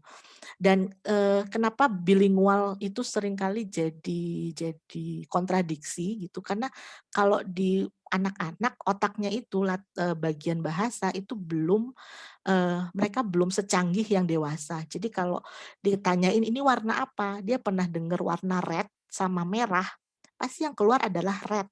Karena lebih singkat, lebih cepat, lebih mudah. Jadi buat dia paham, makanya kita paham lebih dulu, reseptifnya paham, tapi untuk mengeluarkannya yang akan keluar adalah yang lebih mudah, yang lebih singkat, lebih efektif gitu. Nah seringkali kan tanyanya dalam bahasa Indonesia, harusnya jawabnya dalam bahasa Indonesia dong. Itu menyulitkan buat anak, membuat dia bingung gitu. Jadi kalau misalnya mengingat itu juga bisa pakai yang bentuknya diingatkan, ini loh kayak suaranya apa gitu. Ini loh kayak bentuknya apa. Asosiasi. Jadi ada bentuk asosiasi itu juga bisa dilatihkan. Tapi balik lagi harus diingat dia 3 tahun 7 bulan. Yang lebih penting sebetulnya bagi saya adalah dia tahu cara menempatkan sepatu misalnya ya. Jadi yang itunya, kalau itunya udah beres, alhamdulillah. Ini bonus yang kognitifnya. Jadi atau dia tahu cara cium tangan setiap kali ketemu orang yang lebih tua, yang kayak gitu, yang nilai-nilai seperti itu yang mungkin yang perlu antri, bilang permisi, itu yang mungkin lebih perlu diperhatikan, Mama. Gitu. Mama lagi, Bunda. Oke. Terima kasih, Bunda. Terima kasih Bunda Tanti sudah bertanya. Selanjutnya itu ada dari Bunda Citra. Mungkin bertanya secara langsung ke Bu Farah, monggo. Assalamualaikum warahmatullahi wabarakatuh. Waalaikumsalam. Izin bertanya Bu Farah, anak saya yang nomor 1 itu 4 tahun 10 bulan ya, April 5 tahun. Kebetulan memang sudah pernah PAUD, tapi cuma sebentar karena pandemi, jadi di rumah aja. Nah sebelumnya itu memang kalau di rumah itu saya sering setelin kayak Asmaul Husna, sama di sekolah kan udah diajarin baca-baca ya alhamdulillah sih udah hafal, tapi sekarang ini dianya lebih, maksudnya nggak pernah nyebutin lagi, biasanya dia ngoceh-ngoceh sendiri, ini sendiri, tapi udah nggak itu lagi, dan kayaknya udah kurang, kayak menurut saya kayak bosen gitu ya, padahal di rumah juga nggak pernah saya, ayo ini gitu, nggak pernah juga, pokoknya saya bebasin. Terus dia kan udah mulai saya ajarin nulis huruf aksara ya, A sampai Z dikit-dikit. Tapi dia kurang interest, dia lebih suka nulis huruf hijaiyah. Nah itu kenapa ya Bun ya? Terus gimana caranya supaya buat dia itu interest gitu? Makasih. Kalau yang huruf, mungkin yang bisa dijawab yang huruf. Yang kalau huruf kenalinya dari huruf apa, Mah? Kebetulan kemarin kan PAUD itu terakhir masuk offline, dia udah A sampai Z. Waktu itu pernah sih saya coba Hafiz nulis A sampai Z, saya biarin aja dia nulis sendiri. Ya meskipun mencong-mencong dia bisa, cuma sekarang tuh dia nggak mau, nggak mau sama huruf A sampai Z. Maunya pokoknya kalau ayo Hafiz daripada HP aja atau lihat TV aja, ayo menggambar atau menulis. Dia bilang, aku maunya nulisnya huruf hijaiyah aja gitu. Oke. Berarti yang pertama, Mama harus ada jadwal. Karena kalau di sekolah ada jadwal nih, gitu ya. Jadi kapan harus belajar, kapan harus masuk kelas, kapan harus main, kapan harus makan gitu. Mungkin karena di rumah jadwalnya yang agak loose mungkin gitu ya. Tapi kalau enggak ya alhamdulillah. Tapi kalau misalnya iya, atur lagi jadwal bahwa ada jam sekolah, jam belajar gitu ya. Di mana HP nggak pakai atau HP-nya hanya untuk PJJ gitu. Itu harus konsisten. Nah, kalau mau yang huruf bisa Mama udah pernah nanya belum? Kenapa sih huruf hijaiyah yang lebih mau Hafiz bikin bukan aksara gitu? Pernah nggak? Pernah, tapi ya dia diem aja, cuma bilang suka gitu. Pokoknya aku sukanya huruf hijaiyah deh gitu aja. Nah, kalau alfabet, kalau bayangan saya alfabet itu lebih banyak itunya, tarikan garisnya. Kalau hijaiyah kan misalnya H gitu kan gini ya. Nah, kalau K itu aja 3 kali tarik garis gitu, K, 1 stroke, 1 stroke, 2, 3 gitu ya. Jadi banyak sekali yang garis-garis yang seperti itu. Nah, kalau Mama mau mulailah dari yang 1 garis. Jadi kayak I, J, L itu akan lebih mudah, baru yang 2 garis. Jadi yang kayak B gitu, D. Misalnya kalau dia nggak bingung ya B dan D. Nah, kalau di buku itu Mama bisa bikin ada warna biru, garis warna biru di atas, di tengahnya warna apa ya? Warna coklat bisa, di bawahnya warna hitam misalnya, 3 garis gitu. Itu juga bisa melatih misalnya kalau I berarti dia adanya di darat gitu. Jadi dia sampai sini, jangan sampai bawah. Kalau sampai bawah nanti masuk ke laut gitu. Itu biru ya, laut itu hitam misalnya. Gitu. Terus kalau L itu dari langit karena dia tinggi misalnya. Jadi dibikinnya kayak gitu. Dan dalam sehari jangan langsung A sampai Z. Begitu, bisa dipecah-pecah. Mungkin buat dia kalau karena di rumah kondisinya maka harusnya banyakan bukan belajarnya gitu. Karena Banyak main.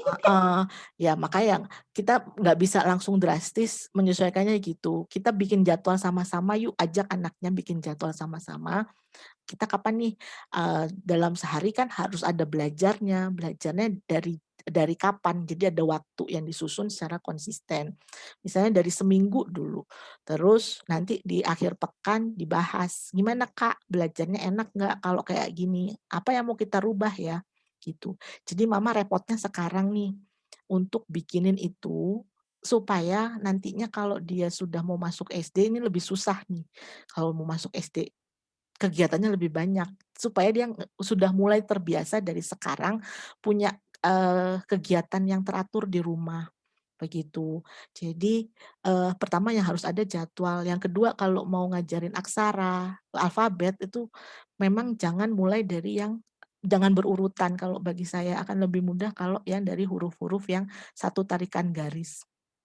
Terus baru yang 2, baru yang 3 gitu. Dan sebelum belajar, hari ini kita akan menulis berapa ini ya, untuk 2 huruf hijaiyah berarti 1 alfabet ya misalnya. Jadi ada aturan itu, gitu Mah. Bun, kurang lebih. Terus kalau dia kan, sekarang kayak bosan berdoa ya Bun ya, itu gimana ya? Padahal kemarin udah lumayan Asmaul Husnanya, sekarang belas. Mungkin karena nggak sekolah jadi Iya, banyak bisa main. jadi. Nah, terus misalnya kayak gitu, Mama bisa, misalnya kan kita mau makan, kita baca doa makan gitu ya. Kalau dia pakai bahasa Indonesia dulu ya nggak apa-apa. Terus kita nanya, nama mana ya? Nama Tuhan yang memberikan kita misalnya. Asmaul Husna. Jadi mulai dari situ dulu. Dikaitkan sama kegiatan dia. Nanti sebelum kita main misalnya menyebut nama Tuhan yang Maha apa ya gitu. Jadi bentuknya agak dimodifikasi karena kalau di sekolah mungkin teman-teman yang lain gitu. Kalau di rumah kan dia sendiri yang harus gitu Mah gitu. Begitu. Jadi disesuaikan sama konteksnya begitu. Tapi ya sekarang Mama kerja keras, ke belakangnya insya Allah lebih ringan. Gitu. Iya, terima kasih Bu. Sama-sama. Baik Bu Farah, ini sepertinya banyak sekali yang bertanya ya Bu. Jadi mungkin karena waktunya sedikit, jadi mungkin kita batasin lagi. Mungkin satu lagi ya Bu Farah.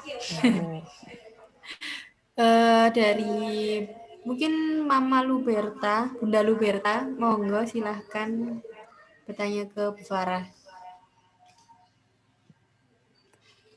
Dan juga mohon maaf nanti kalau pertanyaan yang tidak terjawab karena keterbatasan waktu. Monggo Bunda Luberta. Bunda masih mute. Iya. Oh iya, mohon maaf. Selamat pagi Bu Farah. Pagi. Ya, mau tanya untuk ini anak saya kan 15 bulan, tapi dia sebenarnya ada masalah di pengecapannya. Oh ini? Iya, di pengecapannya. Terus saya terapikan, syukur alhamdulillah sekarang sudah ya, Bun. Gitu. Tapi akhirnya ulang tadi keputus. Oh iya. Jadi dia ada masalah di pengecapan. Bagian pentingnya keputus lagi, Bun. Iya, putus-putus, maaf Bunda Berta. Maaf.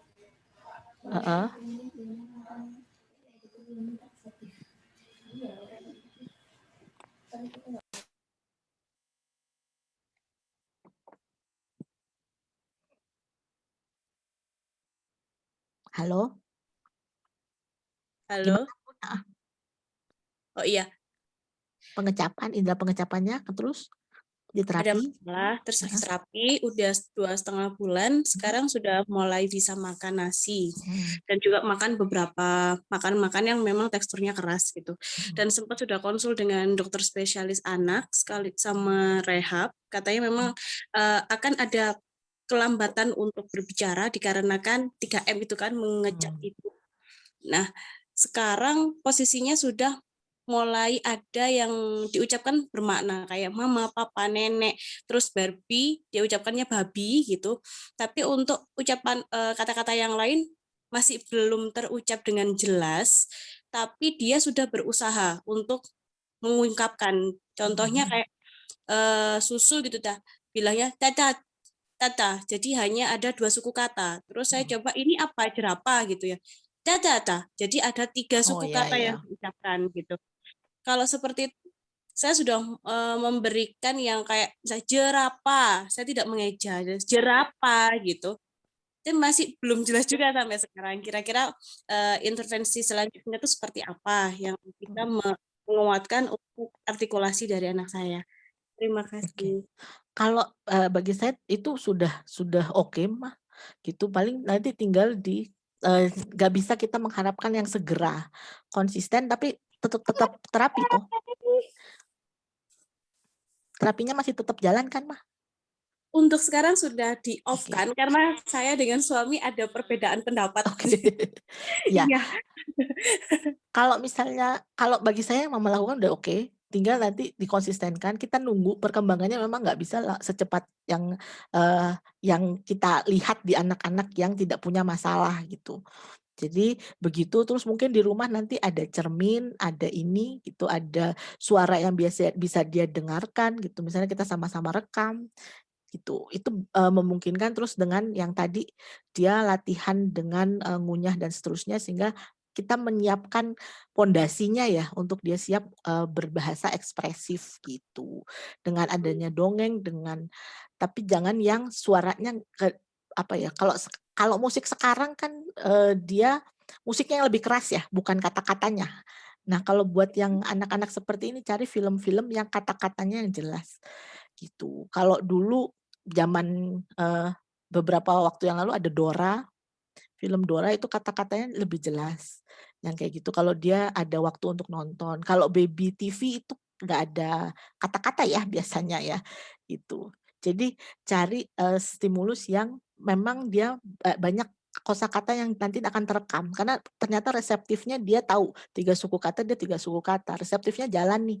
Cuma untuk ekspresifnya dia butuh waktu gitu mah. Jadi yang mama lakukan sudah oke, tinggal nanti ditambahkan dengan kalau dia sudah mulai suka nonton TV, mulai suka ini, mulai suka denger, itu denger kata-katanya yang jelas gitu. Dan biasanya mama harus putuskan mau pakai bahasa apa sebagai bahasa utama. Jadi itu yang kita kuatkan. Kalau mau pakai bahasa Jawa, ya berarti kita akan pakai bahasa Jawa semua. Kalau bahasa Indonesia, ya bahasa Indonesia semua. Bahasa Inggris semua gitu. Gitu. Jadi dianya nggak akan kesulitan. Gimana, Mak? Dia sudah ada ketertarikan dengan televisi. Itu saya berusaha untuk memberikan yang kayak apa ya, Kak, semacam yang bahasa Indonesia gitu.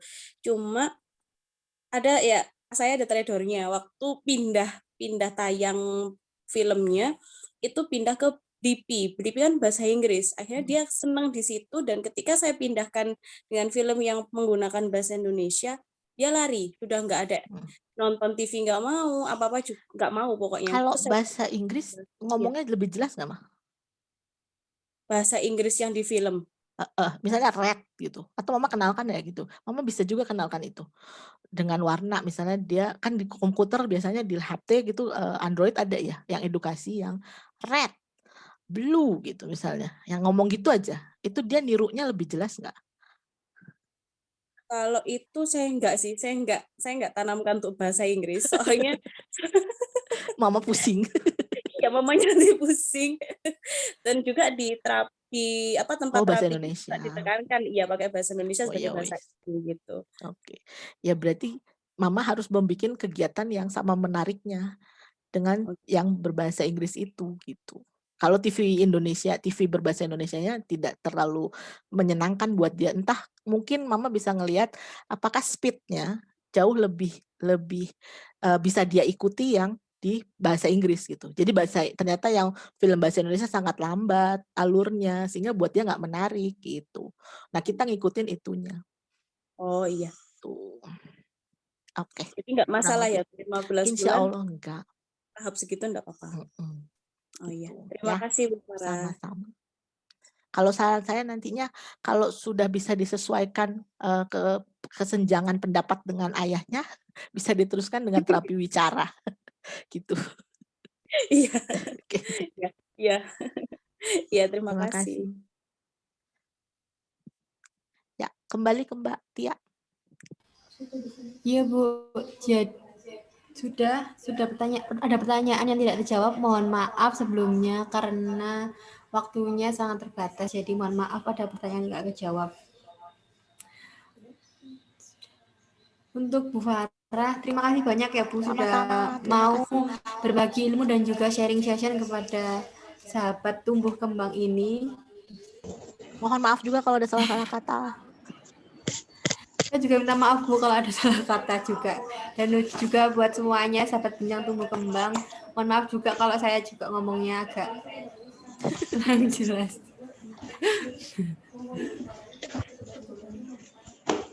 Oh iya, Bu, untuk sesi selanjutnya mungkin foto bersama bareng Bu Farah, mumpung Bu Farah masih bergabung dengan kita. Kalau bisa sahabat semuanya bisa dinyalain kameranya. Selanjutnya yaitu sesi foto. Masih banyak yang belum dinyalakan ya. Bisa dinyalakan untuk foto sebentar. Iya.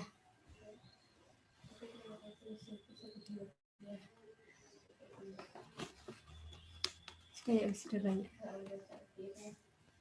Mungkin untuk yang pertama, slide pertama, jadi saya hitung ya. 3, 2, 1. Untuk slide selanjutnya, baik 3, 2, 1.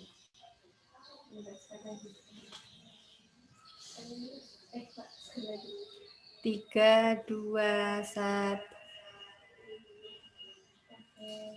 Baik, terima kasih Bu Farah, terima kasih semuanya. Terima kasih banyak ya Bu Farah. Sama-sama, terima kasih Bu Evi, terima kasih banyak. Ustazah, untuk Bapak Ibu, selanjutnya, kita akan membahas tentang yang Mentimeter yang tadi sudah di-share linknya. Mungkin bisa di-share screen. Karena tadi sudah mengisi lewat link yang sudah di-share di chatroom. Dan beberapa sudah mengisi. Jadi ini adalah harapan setelah mengikuti bincang tumbuh kembang. Dan yang mungkin yang paling menonjol yaitu tumbuh kembang anak.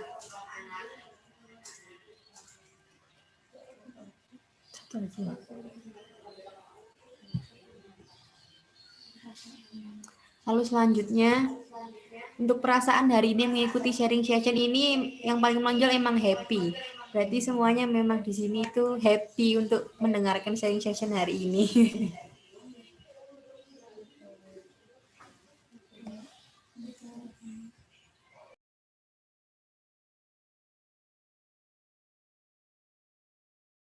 Sebagai penutup, saya juga mau sambil istirahat, bisa juga untuk saya mau menayangkan video dan silahkan menikmati videonya.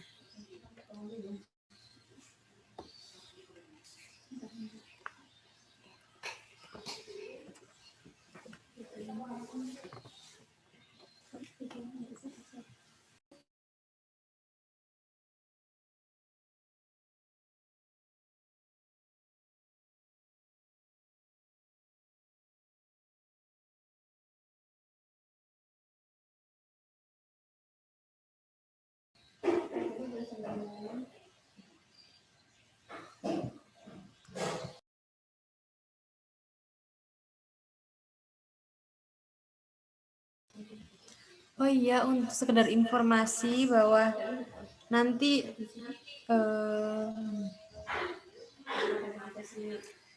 untuk sesi selanjutnya, untuk agenda parenting selanjutnya mungkin akan dibahas yang tadi kan sudah mengisi harapan ke depan waktu Google Form.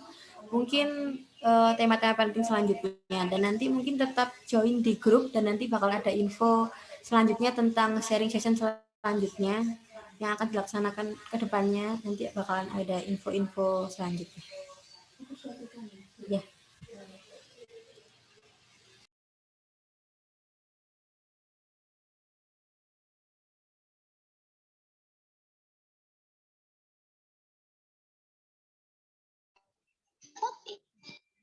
Gimana cukup mudah, hanya dipencet dan bisa dimodifikasi.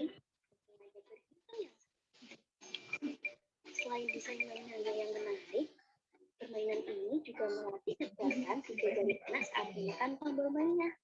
Hal ini sangat penting untuk persiapan pramenulis.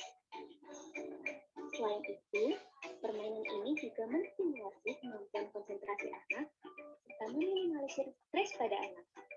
Dan pastinya dengan bergagas dan tahu. Wah, keren ya. Buruan yuk, beli hanya di Omah Bocah EduToys.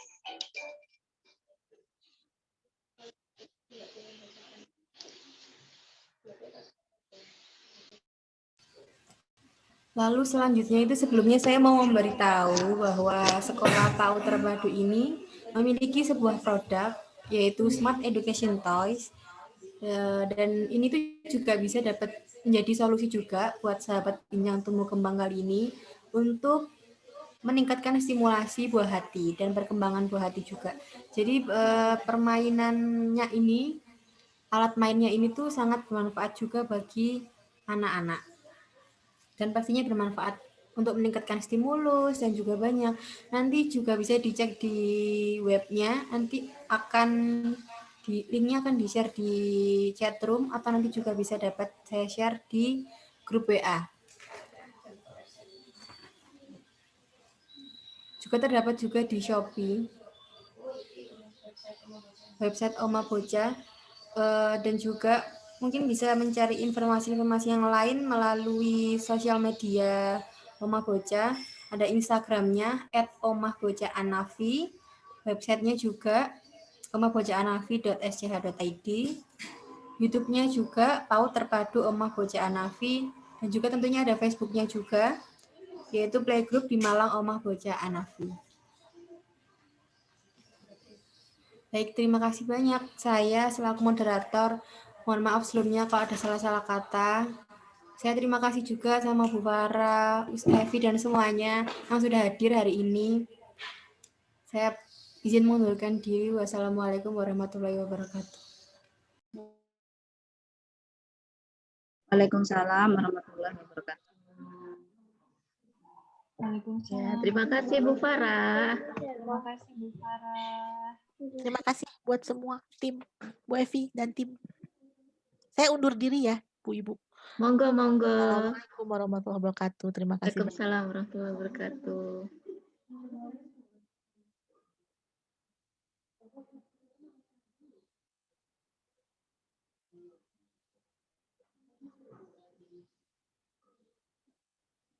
Nggak kedengeran, Mas. Ya. Terima kasih Bu Farah atas materi pagi hari ini yang sangat bermanfaat.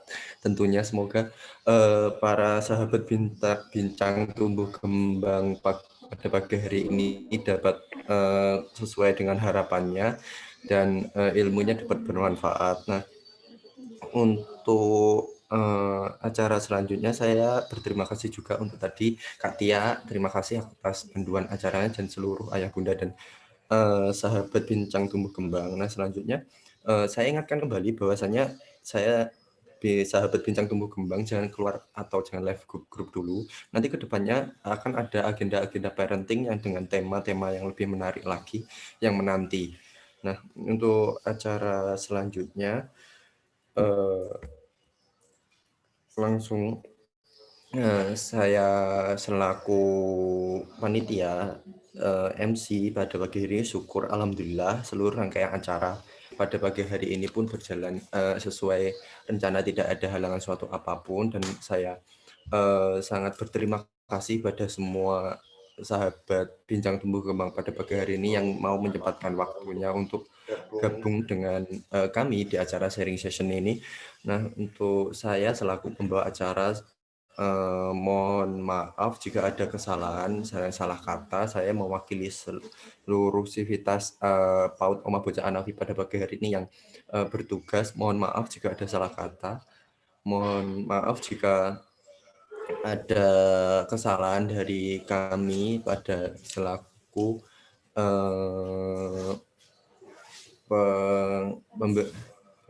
pelaksana acara pada pagi hari ini. Nah, untuk selanjutnya, untuk menutup acara pada pagi hari ini, kita ucapkan bacaan Alhamdulillahirrabbilalamin.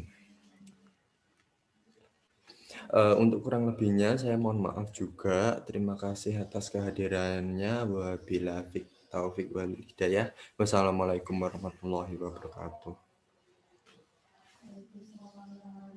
Waalaikumsalam warahmatullahi wabarakatuh. Saya ucapkan terima kasih lagi untuk sahabat Bincang Tumbuh Kembang.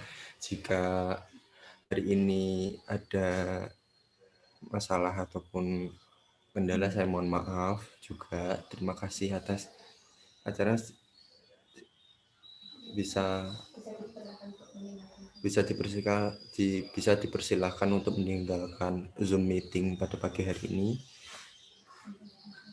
Sampai jumpa di acara parenting selanjutnya dengan tema tentunya yang lebih menarik lagi.